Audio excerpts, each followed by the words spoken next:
ලෝකයේ අභිරහස්ම සහ සුන්දරම ඓතිහාසික ස්ථානය සොයා යන ගමනට අද අපි ඔබ සාදරයෙන් පිළිගන්නවා.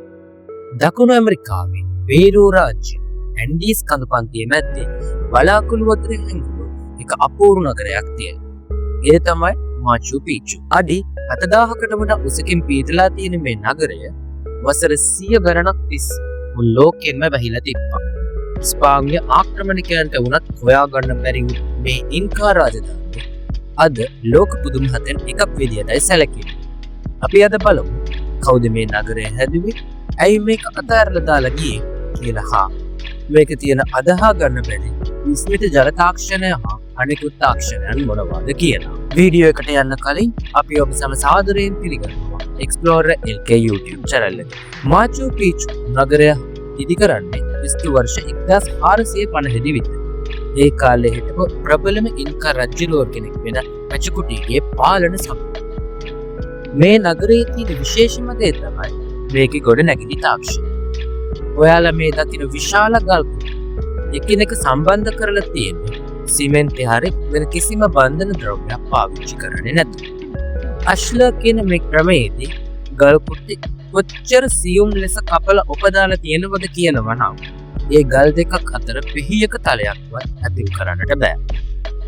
මේ මාචු පිච්චු නගරයේ තියෙන ප්‍රදේශය භූමි කම්පාවලින් පිරිච්ච ප්‍රදේශය.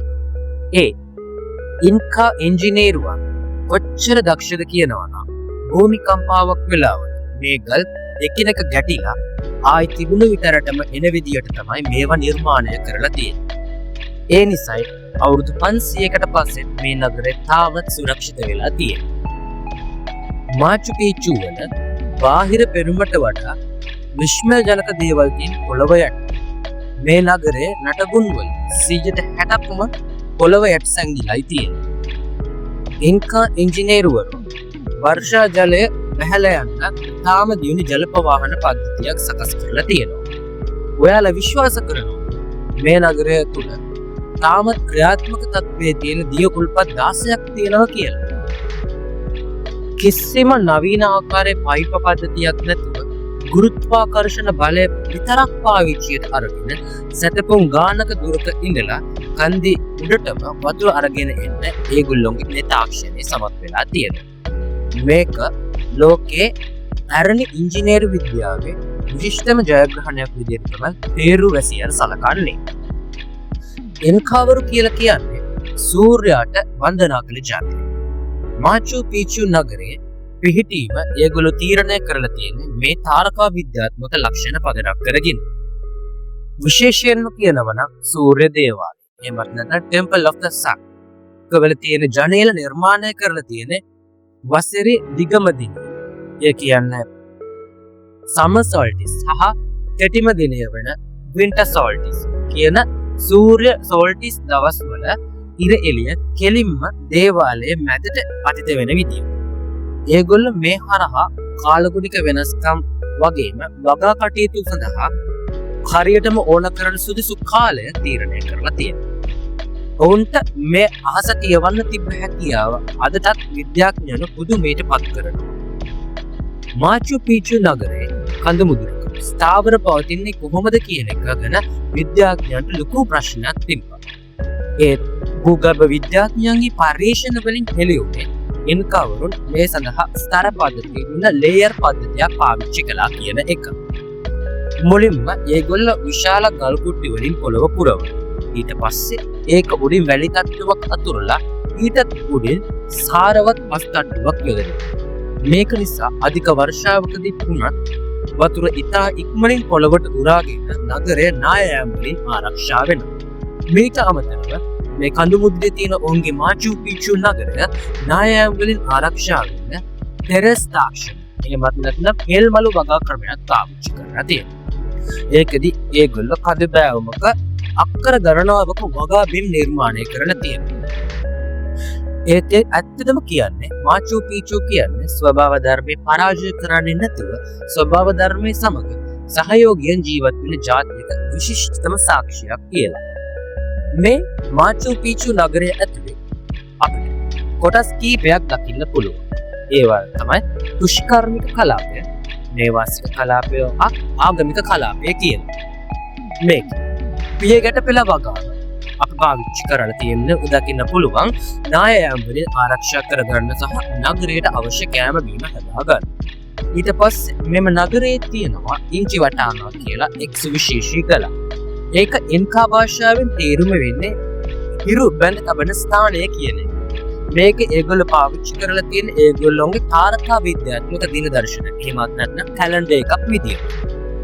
සූර්ය දේවාලය Temple of the Sun කියනක හිරු දෙවියන් වන්දනා කරනම ඉන්කා වැසියන් නිර්මාණය කරලා තිබ්බ ඉතාමත්ම වටිනා ගණීමු ඒගොල්ලෝගේ ආධ්‍යාත්මික මධ්‍යස්ථාන. අපි දැන් බලමු ඇයි මේ ඉන්කාවරු ඒගොල්ලෝගේ මෙච්චර වටිනා තාක්ෂණයක් තිබ්බ මාචු පිච්චු නගරය හැර යන්නට බලපෑල අභිරහස කියන. 16 වෙනි සියවසේ ඉන්කා අධිරාජ්‍ය බිඳ වැටෙනවත් එක්කම මේ නගරයත් ජනශූන්‍ය වෙලා තියෙනවා. කාලයත් එක්ක මේක වනාන්තරයෙන් වැහිලා ගියා. හැබැයි මේ පිළිබඳව නගරය පිළිබඳව දැනගෙන ඉඳලා තියෙනවා අවට හිතපු ගැමියන් කීපකස්. ඒත් මුළු ලෝකෙම මේ පිළිබඳව දැනගන්නේ 1911 වසරේ. ඒ ඇමරිකානු ගවේෂකයෙක් වුණු ඊරම් බින්ගර් හා තවත් පිරිසක් වනාන්තරයේ පීරමින් යනකොට මේ අපූර්ව නගරය මුල්වරට දකින නිසා. ඒගොල්ලෝ මුලින්ම හිතන්නේ මේක විල්කබම්බා කියලා නැතිගුණු නගරය කියලා. නමුත් පස්සේ ඒගොල්ලන්ට තාවුරු වෙන මේ විල්කබම්බා නෙවෙයි මේ මාචු පිච්චු නගරය කියලා. මාචු පිච්චු වැසියන් මේ නගරය අතහැරලා ගිය පුරුකට ප්‍රධාන මත තුනක් මේ වෙනකොට ඉතිහාසඥයන් ඉදිරිපත් කරලා තියෙනවා. පළවෙනි එක තමයි වසූරිය වසංගතය. ස්පාඤ්ඤ ජාතිකයන් දකුණු ඇමරිකාව ආක්‍රමණය කරන්න පැමිණෙනවත් එක්කම ඒගොල්ලෝ එක්කම ආපු වසූරිය රෝගය ඉන්කා වැසියන් අතරත් වේගයෙන් පැතිරලා ගිහිල්ලා ඉන්කා රාජ්‍යයේ ඉඳපු මිනිස්සුන්ගේ 50%කට වඩා මිය ගියා කියලා තමයි ඒගොල්ලෝගේ පළවෙනි මතයේ ඉතිහාසඥයන් ඉදිරිපත් කරන්නේ. මේකෙන් ඉන්කා වැසියන්ත් මිය ගියා කියලා තමයි. ඒ නිසා මේ නගරේ ඒගොල්ලෝ අත්හැර ගියා කියලා තමයි පළවෙනි මතයෙන් ඉදිරිපත් කරන්නේ. දෙවැනි මතයේ විදිහට ඔවුන් දක්වන්නේ ඉන්කා කුමාරවරු දෙදෙනෙකු අතර ඇතිවුණු බල අරගලය නිසා. අධිරාජ්‍ය දුර්වල වීමත් ඇතිවුණු සිවිල් යුද්ධයේ හේතුවක් නිසා මේගොල්ලෝ මේ නගරය අතහැරලා ජනශූන්‍ය වෙලා ගියපු කියලා. ඊට අමතරව ඒ තවත් මතයක් තමයි වසර කිහිපයක් පුරා පැවති දැඩි නියඟයක් නිසා නගරයේ දිය උල්පත් සිඳිලා ගිහින් මිනිස්සුන්ට නගරය අත්හැර යාමට බල කරා කියන එක.